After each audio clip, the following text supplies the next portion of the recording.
નવસારી શહેરમાં બની આગની બે ઘટના. નવસારી પ્રાંત કચેરીના મીટર રૂમમાં આગ લાગી. મીટર રૂમમાં શોર્ટ સર્કિટ થતાં આગ લાગી. આગના બીજા બનાવમાં પાર્ક કરેલી કાર સળગી ઉઠી. વાજપાઈ ગાર્ડન રોડ પર પાર્ક કરેલી કાર સળગી ઉઠી. આગની બંને ઘટનામાં ફાયર ફાઈટરો ધસી જઈ આગ પર કાબૂ મેળવ્યો. રિપોર્ટર હિતેશ, નવસારી. નવસારી શહેરમાં પ્રાંત કચેરી અને અટલ બિહારી વાજપાઈ શોપિંગ સેન્ટરની સામે ઉભેલી કારમાં આગ લાગી. શું કહેશો? 12:17 કોલ મળેલો અમને કે પ્રાંત કચેરીમાં પાર્કિંગ એરિયાની અંદર જે મીટર રૂમ હોય તેની અંદર શોર્ટ સર્કિટ થયેલ છે અને આગ લાગેલી છે.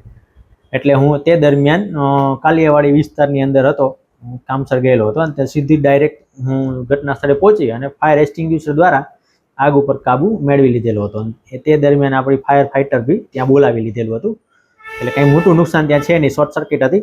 ત્યાર પછી તરત જ અમને બીજો કોલ મળ્યો કે વાજપાઈ ગાર્ડન આગળ એક કારમાં આગ લાગેલી છે. એટલે તરત જ ગાડી પાછી ત્યાં રવાના કરી અને જઈ અને આગ ઉપર કાબુ મેળવેલો છે. બંને દુર્ઘટનાની અંદર કોઈ જાનહાનિ કે ઈજા થયેલી નથી.